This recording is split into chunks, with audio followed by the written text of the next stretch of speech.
This is my multi-grafted apple tree at the Luther Burbank Home Gardens. It doesn't really look like much right now because everything, well, not everything, but most of the branches of the cultivars are already leafed out, and so you can't really see too much of a difference in phenotype.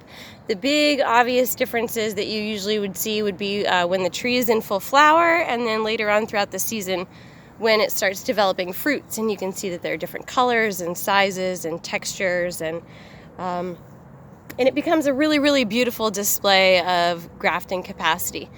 This particular tree, even though it's only about 7 or 8 years old, has 50 different unique cultivars of apple on it. Most of them are cider apples because we are in close proximity to the restroom. And so people who come to visit the Luther Burbank Home Gardens often will be waiting for the restroom, and they'll see a very tasty looking apple on this tree, and they will help themselves to the unfortunate notion that, well, a lot of times an apple that's straight from the tree isn't quite ripe yet. Most apples need a couple of days to ripen off of the tree. And then also, since I put a lot of cider varieties on here, it's kind of like instant karma a little bit. But let's go in a little bit closer and we'll talk a little bit more about this tree, and then I will show you how to do a graft on a mature tree like this. I want to take a second to point out the kind of rootstock that we've used on this tree. This is called M111, which is a very good disease-resistant rootstock, but it has this problem here where it makes these burls on the stem of the tree, and then these burls send up suckers. So those end up being rootstock that's more vigorous than the top of the tree. And if you allow it to continue to sucker like that, it may eventually be more powerful than the rest of the top of your tree and kick those scions off, because it's easier and more desirable, I guess, for it to feed its own cultivar than it is to feed the ones that we've put on top. But like my grandfather, the liquor salesman, always said, every sucker is an opportunity. So a lot of times I've gone ahead and just grafted these suckers. If you were going to be planting an orchard commercially, you would want to make sure that all of this part of the graft union was buried below ground, and then from it not being exposed to sunlight, it would prevent a lot of those burls from growing out. Now, the sucker that's on here is pretty low, so we may not want to graft this one because it's just so low to the ground. We'll probably pick a branch that's a little bit higher up on the tree to do our grafting demonstration on it.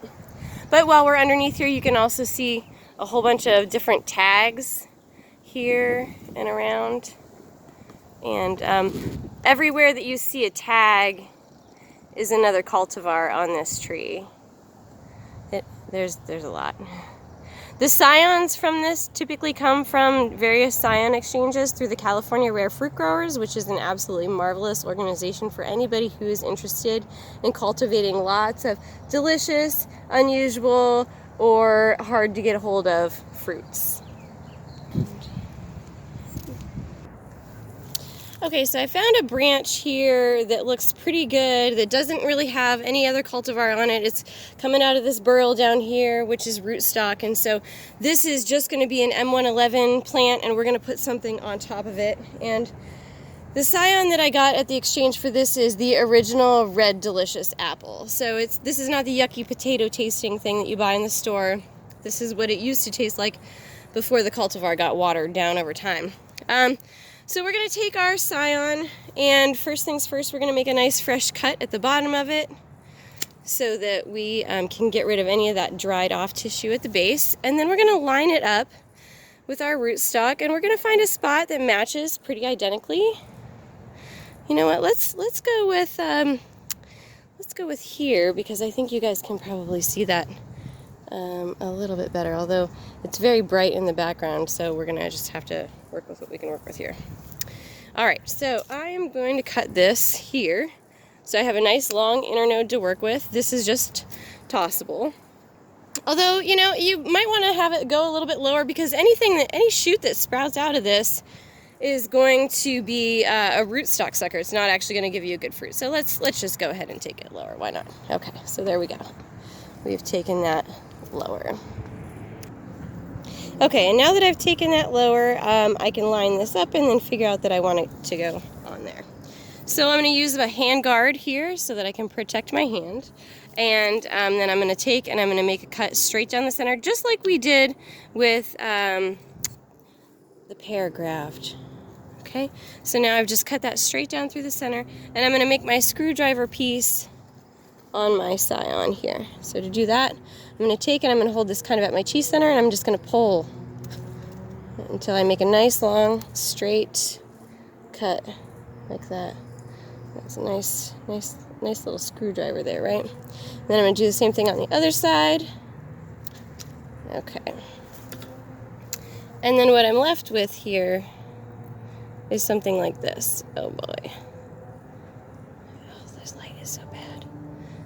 So it looks like a nice long screwdriver, but it has this big long tapered piece, and I probably want to cut that off because I don't want to try to jam that into the tree. Okay, so there we go.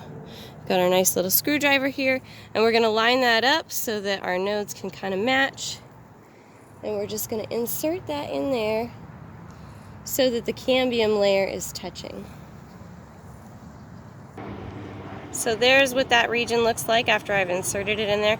Now I'm going to go ahead and wrap that, and then wrap it with a rubber band, and then we'll label it and we'll leave it hang out.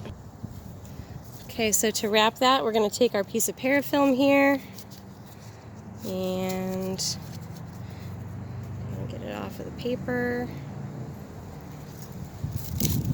We take our parafilm square and we fold it in half.